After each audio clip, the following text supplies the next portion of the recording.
Como a gente viu na crítica da razão pura, a estrutura cognitiva do ser humano é muito limitada, né? O jeito como as coisas se apresentam para a gente não é necessariamente o jeito que as coisas são em si. A gente não tem acesso às essências, né? Às essências, né? Esse é todo o fundamento da crítica. A gente tem acesso ao fenômeno baseado na nossa cognição, né? Em como a gente tem a experiência dos fenômenos. Tempo, espaço, causalidade. E aqui, enquanto nós somos limitados nesse campo da razão, na razão teórica, na razão prática, nós somos livres. Livres porque racionais. Vamos pensar, por exemplo, nos animais. Os animais eles estão sujeitos à selvageria da causalidade, da necessidade da natureza, né? Eles não se colocam diante de possibilidades morais, né? Não existe nenhum animal moral, né? Exceto o ser humano, que também não deixa de ser animal, né? Nesse sentido. Então Kant ele coloca aqui a questão da liberdade e da moralidade.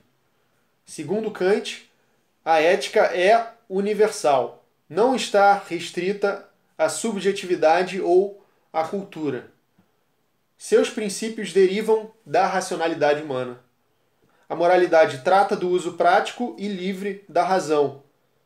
Os princípios da razão prática são como leis universais que definem os deveres do indivíduo. Ele vai falar em deveres, né? Isso é muito interessante. E ele vai dizer que o dever supõe a escolha, né? O dever supõe a liberdade, supõe você poder ter feito diferente, mas escolher o dever, né? Os princípios, então, da razão prática são como leis universais, que definem os deveres do indivíduo. Por ser racional, o homem é responsável pelos seus atos, ao contrário dos animais que estão imersos nessa causalidade selvagem da natureza. A moral, então, aparta o ser humano da natureza. Kant parte dessa consciência moral do ser humano para estabelecer princípios para ela.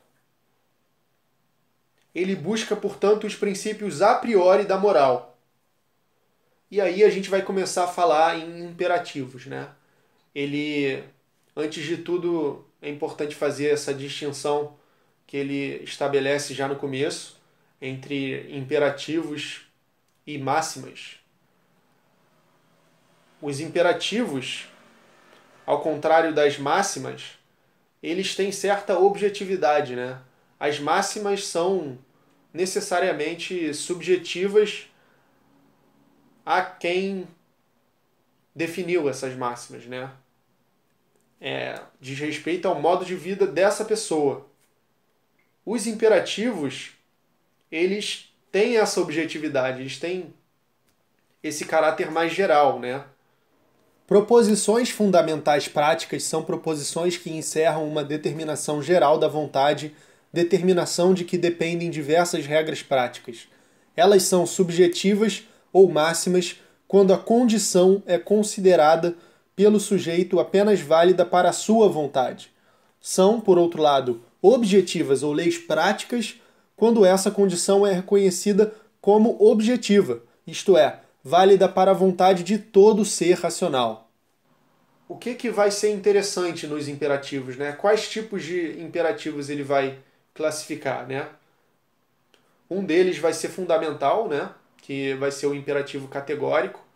E o primeiro, o imperativo hipotético, ele também não é uma máxima, mas ele não pode ser uma lei, porque ele é relativo ao conteúdo. Vamos dar um exemplo. O que poderia ser um imperativo hipotético? A fórmula se x faça y, né? Se você quer x, faça y. Se você quer ter saúde, faça exercícios. Se você quer entender a filosofia de Kant, leia os livros de Kant. Então, esses imperativos são hipotéticos porque eles são relativos a esse conteúdo, né? No caso, o objetivo da pessoa Pode ser até qualquer pessoa, por isso não é subjetivo, né? Qualquer pessoa que queira entender Kant, lendo os livros de Kant, vai chegar lá. Então tá valendo, né? E qualquer pessoa que quiser ter saúde se exercitando pode chegar lá também. Então também está valendo a objetividade. No entanto, não é uma lei porque depende desses conteúdos. Saúde, entender Kant, né? Então o que seria o categórico, que é muito importante? O imperativo categórico, ele pode parecer mais vago, né? E vão criticá-lo por isso, mas a ideia básica é que você deve agir de tal forma que sua ação possa ser considerada como norma universal. Não temos mais o relativismo do conteúdo, né? A gente tem aqui uma abertura total. Então pode se aplicar a qualquer coisa, a qualquer esfera.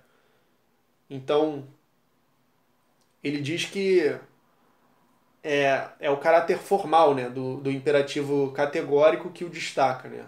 Que é a forma que vai prescindir do conteúdo, né, nesse caso. Os imperativos determinam, contudo, seja as condições da causalidade do ser racional, como causa eficiente, só em consideração do efeito e da capacidade para produzi-lo, seja que determinam só a vontade, não importando se é ou não suficiente para o efeito.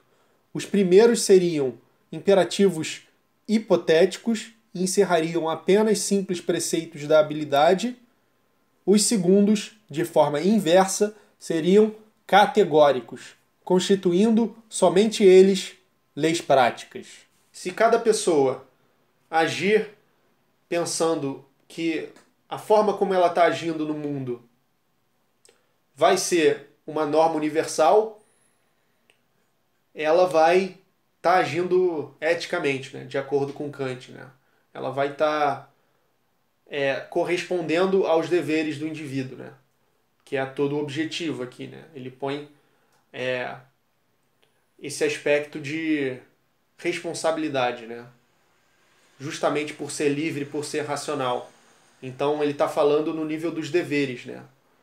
E aí o imperativo categórico é o princípio fundamental que ele encontrou para aplicar isso na prática, né?